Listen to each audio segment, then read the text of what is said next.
Okay, good afternoon. Looks like it's right at 12:30. I want to welcome you to our weekly lunchtime update. I hope that each of you had a great 4th of July. Today, we have a couple of large topics that we're going to discuss. So the agenda it's going to be a little bit longer, perhaps, than it has been the last couple of weeks, but we feel like there's some important information that we want to get out to you. So as you may have heard, the Texas Education Agency released its latest information regarding the health protocols and the expectations for Texas school districts. That happened on Tuesday afternoon, so a little over, not quite 2 days ago.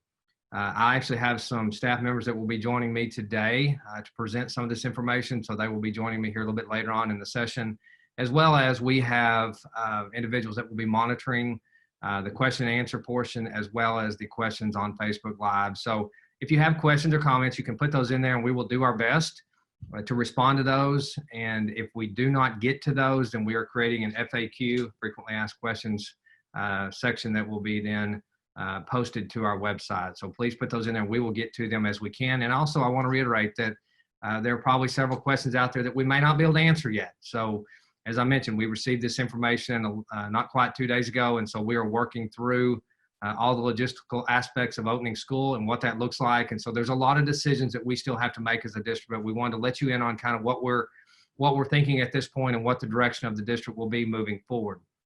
So I want to start today by saying that talking about our instruction and what that's going to look like in the fall. And I can tell you that you will, as parents, have two instructional options for Midlothian ISD. And that's going to be that we're going to have a face-to-face learning option where we will serve students in the classrooms 5 days a week. Obviously, there will be many health protocols in place, and many of these are mandated from TEA, as well as the CDC and others that we will have communication with as far as what we do in our buildings. The fact that we are going to school 5 days a week, face-to-face, is being mandated by the Texas Education Agency. We do not have an option of not offering face-to-face learning 5 days a week. So I want to make that very clear that that was very much made clear to us as superintendents and as school districts that we would have a face-to-face 5 days a week option. Our second option will be virtual learning, where students will have an online educational experience.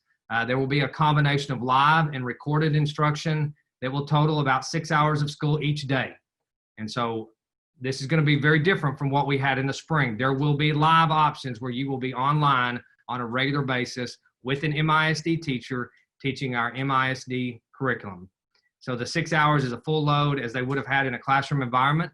And the virtual learning plan will actually be presented to our school board on July the 20th. So it'll go through school board approval, and then that will be submitted to TEA. So once again, a lot of this is still pending approval, and there's still some things that we have to build into that, but just wanted you to be aware of those are the two options. You will have a face-to-face option, or you will have a virtual option. At the same time, you may have heard that there are some universities that are making statements that they're not going to return face-to-face in the fall. They're going to be totally online. And so I just want to reiterate the fact that we do not have the option as a school district to be totally virtual, to be totally online starting school. Now, all that could change depending on every day seems to be different in terms of what's happening. But over the next couple of weeks, if the governor comes out with different orders, then that may be a change to what we have been given at this point. But right now, we do not have the option of going strictly virtual in the fall. On-campus instruction then will be offered to all students who want to attend on campus. So with these options, we are launching this week, probably this afternoon. That's our plan. This afternoon or tomorrow, we will have a back-to-school website that's going to have these two learning options on there. It'll have a sample of what a virtual student class schedule would look like for pre-K, early childhood special ed, for kindergarten through 5th grade, and for secondary grades 6 through 12. And so we'll also launch on the website that FAQ that hopefully will provide insight as you have questions, and we'll continue to add to that as we receive questions. But you will see that on that website, what a sample schedule would look like. And please, let me reiterate again that this is a sample schedule. It may not look exactly like this when we start school, but we want you to have an idea of what considerations we're going through right now. Just a couple of other items of interest. The YMCA, which is our after-school, they provide our after-school care for families, will still be open. It will be open in the fall, so registration information for this program will be sent out by the campuses in the next few weeks, and then you can read more about the YMCA after-school care on our website under the community section.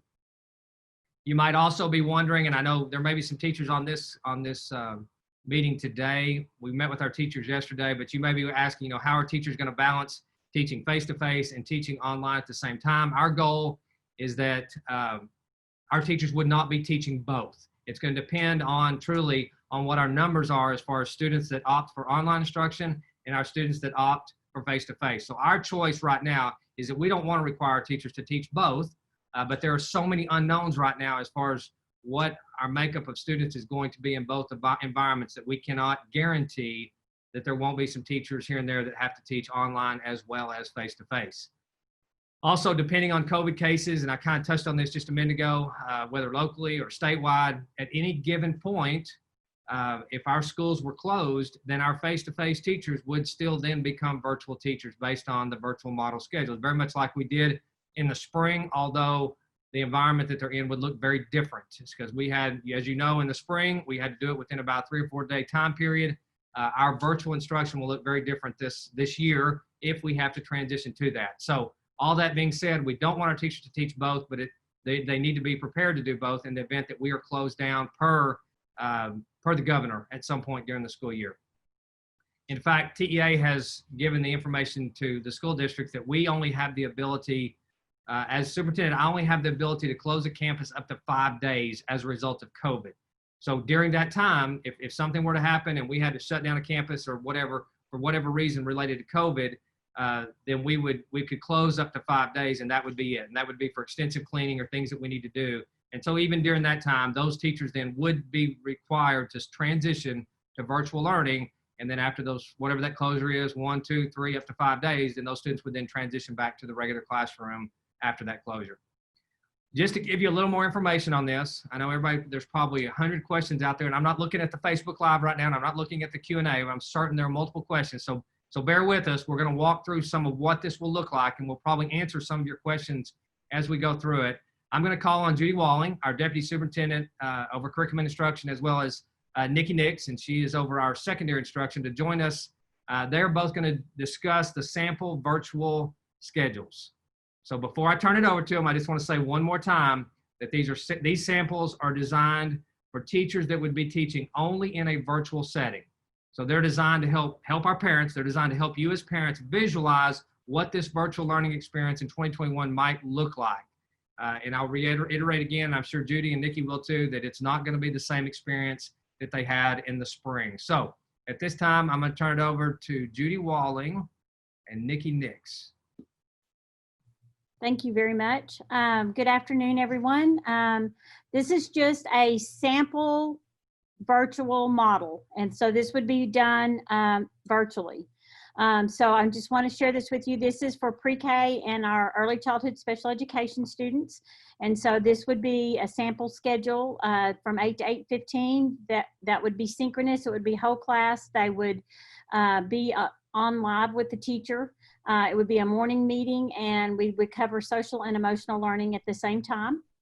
And then from 8:15 to 8:30, a brain break, and 8:30 to 9, we do learning in the core content areas of ELAR and social studies, and this would be synchronous whole class instruction, live teacher-led instruction, and peer collaboration through a video conferencing tool.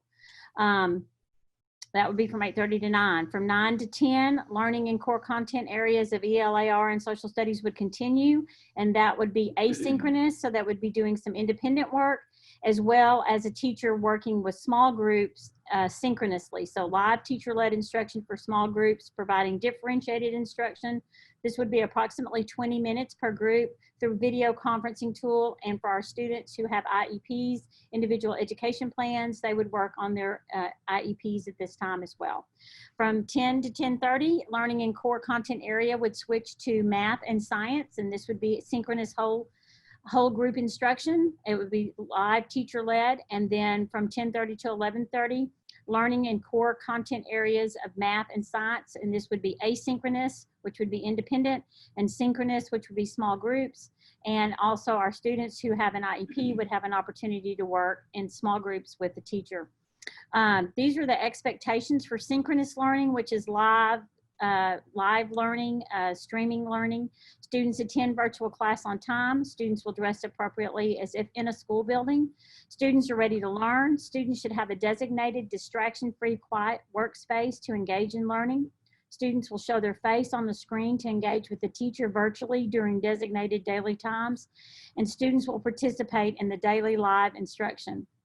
Midlothian ISD expectations for asynchronous learning time. Students should complete asynchronous activities assigned each day. These are things that are done independently. Students show proof of participation in daily virtual learning by satisfactorily completing assignments to demonstrate evidence of student learning, i.e. videos, pictures, activities submitted as lessons or completing assignments. And for pre-K that would be through Seesaw. That's our learning management system for pre-K through 3. And then students should communicate with the teacher when needing additional assistance or tutoring or support.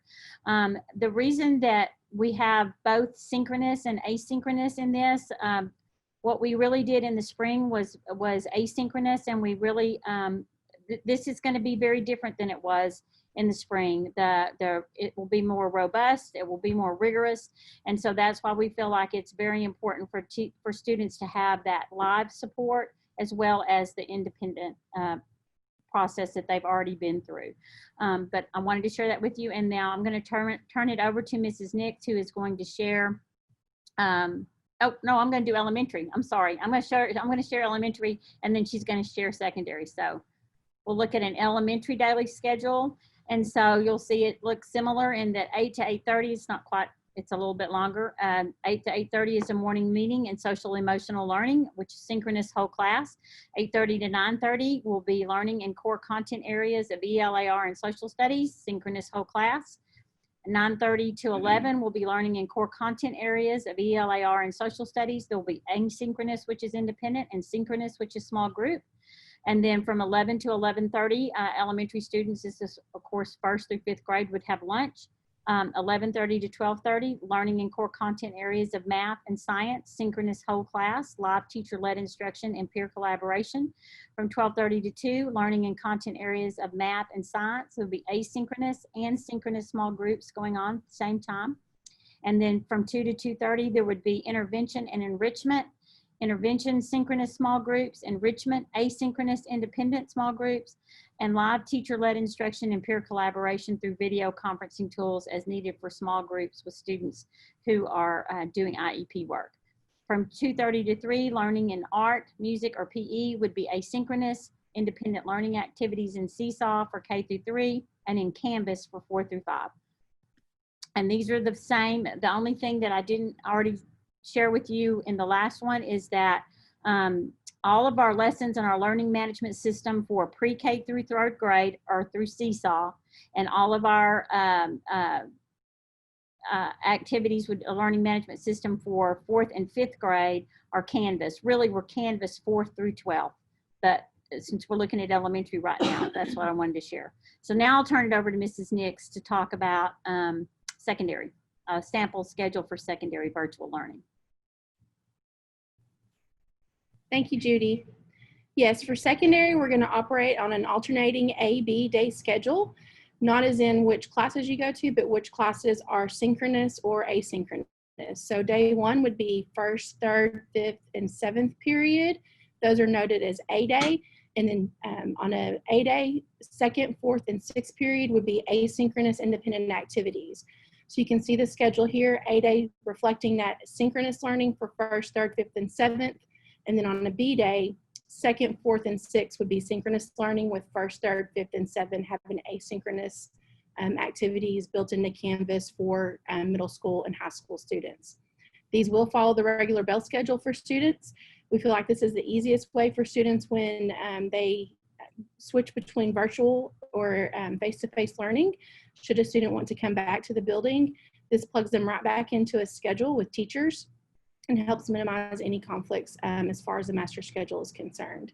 Below that schedule, you'll see expectations here for secondary students for both synchronous and asynchronous learning. Just like Ms. Walling mentioned, synchronous is that face-to-face live streaming instruction that will be handled through Canvas and our video conferencing platform. Students will be expected to attend class on time per their class schedule, and follow appropriate dress code and code of conduct pieces for that. Students need to be ready to learn. They should designate in their space distraction-free, quiet workspace to engage in their learning, show their face on the screen when they're in their video conferencing tool with their teacher, and participate in any class discussions or feedback that's required during that piece. For asynchronous, we will have daily assigned activities, and students will have to show proof of interaction every single day to account for attendance with TEA according to their guidelines. And then they'll be able to communicate and are encouraged to reach out to teachers when they need any additional students.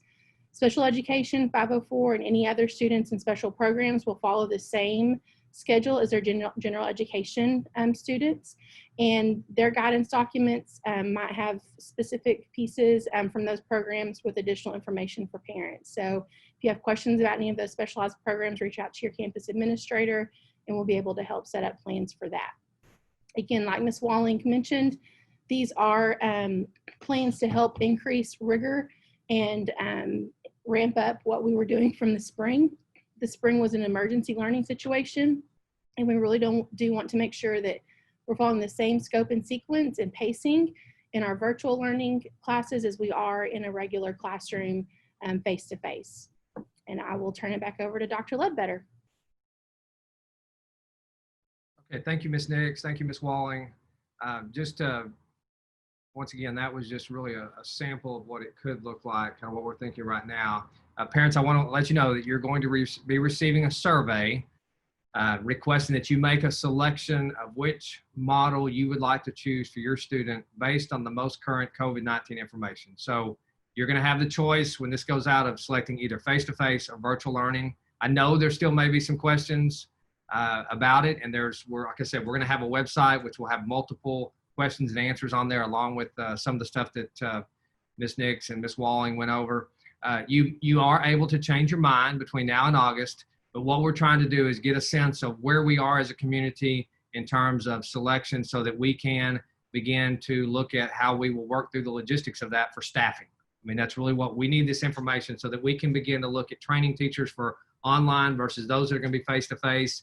And there's obviously a lot of logistics that go into that when it comes down to the health and safety guidelines for those that will be on our campuses. So within that survey, you're going to have a link to all the information that they just went over with you, as well as many other topics to consider. So please know, I want to reiterate, you can change your mind. We need to know what you're thinking. We're going to seek final commitments on this from parents during the InfoSnap registration process, which will begin in late July. So until you begin your registration process later on in the summer, we're not going to hold you to this. Parents are going to be required to commit at least 2 weeks prior to the first day of instruction. And that's really a guideline that has come from TEA. So you can change your mind really up until that point, but we just, like I said, we want your thought right now. If you had to start school, where would your child be? Face-to-face or in our virtual environment? So any parent that changes their mind after the InfoSnap registration process, which will be within that 2 weeks, will need to provide in writing to their campus registrar a request. And so we'll get that information out to you. Also yesterday, we received guidance from TEA on health protocols, and we are in the process of aligning those to our preliminary planning and recommendations by our task force. So I think we've even done this during this time community update. We've shared it with our staff. We've had many people involved in task forces looking at, okay, what safety guidelines do we need to have in place for the fall? Well, now that guidance came out from TEA, actually not yesterday, but 2 days ago, we've put some systems in place to begin looking at, all right, how do we best keep our students and staff safe, as that is our #1 priority. So at this point, I'm going to turn it over to Mr. Blackwell. He is our Executive Director of Finance and Operations, and he's going to talk to you a little bit about some of the health measures that we are putting into place for the fall to assist you in making this decision for your students. So Mr. Blackwell. Thank you, Dr. Ledbetter. First thing I just want to say is that the safety and well-being of our students and our staff is #1, always, always, always in our minds. We've got a lot of measures we're going to put into place to keep students and staff safe. We are in the process of ordering many supplies. Some of those are being purchased with district money. Some of those are coming from the state. But just some of the things we're looking at plexiglass shields in cafeteria areas in the library. We're even exploring possibly looking at some of that in the classrooms. Those would be similar to what you see at HEB or a Kroger when you go to the store register to pay. We're looking at purchasing 140 sanitation stations or hand sanitizing stations for hand cleaning, and those would be positioned all over the campus at entrances, cafeteria, libraries, gyms, high traffic areas, fine arts areas. We're also looking at doing additional cleaning. We're looking at changing the schedules of our custodians, and we're even looking at adding additional custodians to work during the day to keep our buildings clean and sanitized, and doing extra sanitization in the evenings. We have applied for a grant through TEA and FEMA to supply many personal protection equipment items in our schools. Just some of these include masks, face shields for adults, thermometers, hand sanitizing stations, gloves, and we're going to do everything we can to keep our kids and our staff safe. We are currently under the governor's orders to wear face masks. Any student age 10 or older will be required to wear a face mask as of right now. If that order is lifted, we will reevaluate and consider future face mask and covering requirements and recommendations. And again, I just want to say that we're going to keep our kids and our staff safe.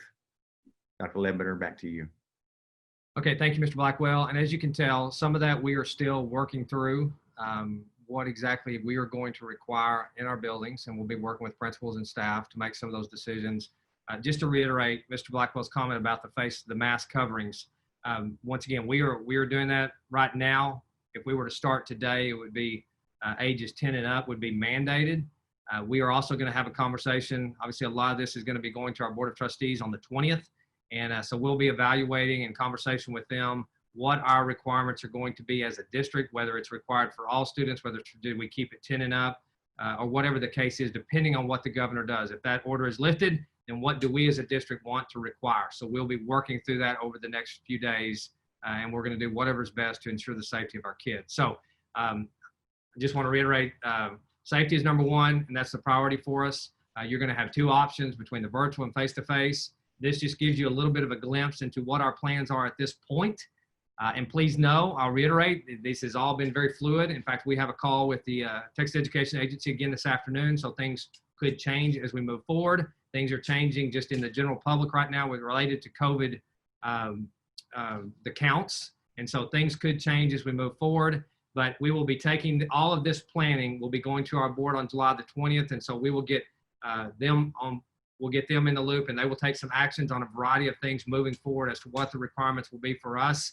I know it seems late in terms of starting school on August the 17th, 18th, whatever that day is, that Tuesday of that week of August.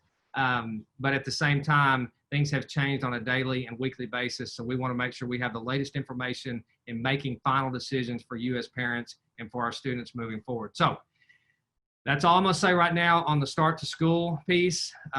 There will be a survey coming out, and so we want to just ask that if you can do that as quickly as possible, we would appreciate that. We'll have a timeline that's open, but if you could do that as soon as you get it, that will definitely help us to make some decisions and get final decisions back out to you as to what our school year would look like. One other topic I want to just update you on. I know you've heard this the last couple times that we've met. I want to update you on the MISD Diversity Council and our other cultural proficiency efforts.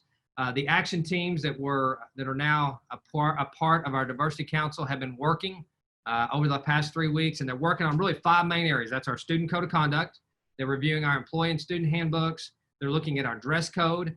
They're looking at what trainings, professional development wise, do we need as a staff and do our students need? And then they're looking at a proclamation resolution that they're going to take to our board for action. These teams are hardworking. They're bringing their draft recommendations back to the full council next week. So we'll be meeting with them next week to collaborate and look at final recommendations, which will then be brought to the board on July 20th at the regular meeting. Also, in addition to those items I talked about, we've put out an RFP, a request for proposals for groups to seek bids on a consultant who will come in and work with the district to provide diversity, equity, and inclusion services. Some of the things that we're going to want that group to work with us on, in terms of digging even deeper on what we just talked about with policies, procedures, and handbooks. They are also going to work with us on developing our diversity mission and goals as a district, looking at departmental teamwork and implementation of our diversity plan, which that group will work with us on developing. And then also partnering with vendors to audit our practices. We've talked about auditing our curriculum, auditing the activities that we do on campus, and then looking at our hiring procedures, our retention, our recruitment, communication, our curriculum, all of this to audit to ensure that we are culturally responsive to our students, staff, and parents. And I hope I've made it clear over the last few weeks that it is a priority for us. We're not going to tolerate discrimination or racism, and we're going to put some systems in place to ensure that our kids and our staff and our parents feel safe on our campuses. This individual or this group will also assist us in developing some long-term plans. They'll look at providing additional direction to our diversity council and those type of things. So that RFP will end July 22nd. And once we get those in, then we'll have a group review those and take that to the board. Also, along the same line, to assist us in this, priority, we are looking at hiring a director of diversity, equity, and inclusion. So that position will work over the next year with the consultant that we hire. And then as we move forward, that position would become a permanent position at MISD. So we are looking to hire that position as soon as possible to work alongside the consultant to ensure that we are meeting the needs of our students and meeting the needs of this community. So I know it's been long, almost 30 minutes. I apologize for that. I hope this has been good information for you. It may have generated more questions than filled in facts for you, and I apologize for that, but I do thank you for your time. We're going to follow up, as I mentioned, with an email that will lead you to the instructional method survey, as well as our new webpage that will be solely dedicated to our back to school procedures and processes. So hopefully on that page, you'll get many answers to your questions, and we are going to update that on a regular basis as we get questions answered, as we get guidance from TEA or our governor or our county judge, then we will answer questions moving forward. And just know that, like I said, this is a fluid situation. Some of those things may change as we go, but we will answer them with the information we have at that time. So thank you very much for your participation today. I hope it's been beneficial for you, and I hope you have a great rest of your day. Thank you very much.